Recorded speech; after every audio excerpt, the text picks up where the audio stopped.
If you are in B2B sales and your pursuits usually last anywhere between a month to 9 months and beyond, you might find this video extremely helpful. Hi, my name is Nelson Fernandez and I am founder of Big Leaps Consulting, where we teach the arts, science and neurosciences involved in selling in today's post-trust world, leveraging Dave Curlin's baseline selling. Welcome back to another episode of Sales Insights with us. Today, I want to dive into a scenario that many sales leaders and professionals encounter, and trust me, it's one that can make or break a deal. Now picture this. You're invited to a crucial meeting at a prospect's office. You're excited, prepared with your pitch and ready to move the sale forward. But when you walk into the room or log into that virtual call, you realize you don't recognize more than half the faces staring back at you. Who are these people? What are their roles? Why are they here? This, my friends, is a massive red flag in the sales process.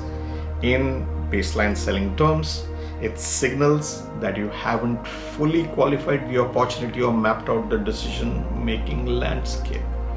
It means you're potentially walking into an ambush where hidden influencers or blockers could derail your efforts. As sales professionals, we cannot afford to be caught off guard like this. So, let's talk about why it is a critical issue. First off, not knowing more than half the attendees is a clear sign that your pre-meeting prep and homework is incomplete. In sales, knowledge is power, especially when it comes to knowing every one of those stakeholders who are going to play some role in the decision-making process. If you are blindsided by unfamiliar faces, it could mean the prospect hasn't been transparent, or worse, that you're not dealing with the true decision makers. This misalignment often leads to stalled deals, objections you didn't anticipate, or even lost opportunities. In baseline selling, we emphasize getting to the decision-making process and the decision-making criteria early on, and that includes understanding the full cast of characters involved in the deal.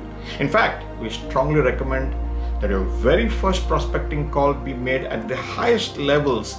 And when I say highest levels, it could contextually mean the CEO itself, or possibly a regional manager if she or he is going to call the shots. But important to make that call at the highest levels for that particular opportunity. Now, coming back to today's topic. So, here's my advice for every sales pro out there. Make stakeholder mapping a non-negotiable part of your process.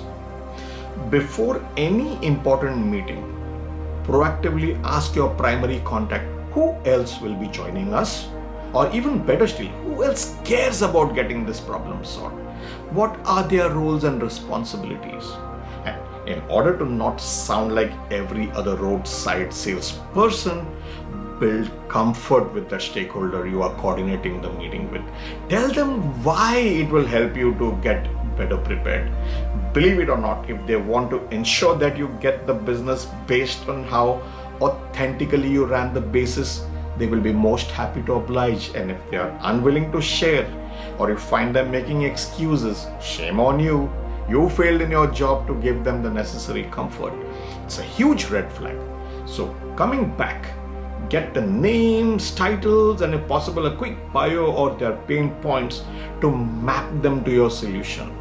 Then as part of your preparation, research each one of them.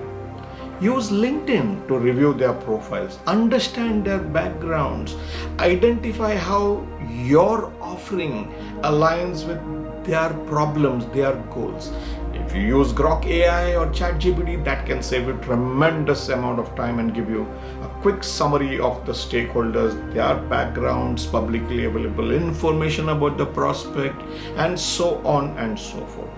Next, the golden rule: come armed with at least one or two tailored takeaways for every stakeholder in the room.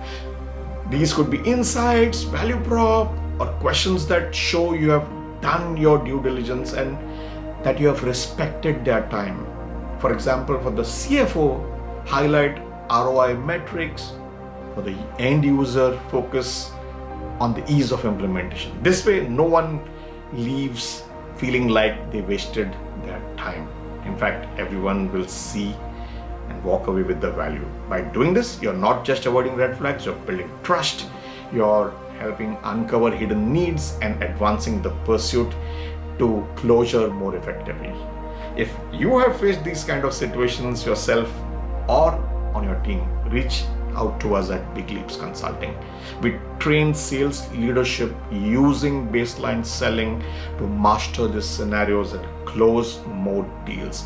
Visit our website at www.bigleaps.co.in or connect with me on LinkedIn. You can also check out Dave Curlin's blog, Understanding the Sales Force, at https://www.curlinassociates.com/understanding the sales force. Share your own meeting horror stories in the comments below and let's have some fun. Let's take those big leaps in sales together. Thank you.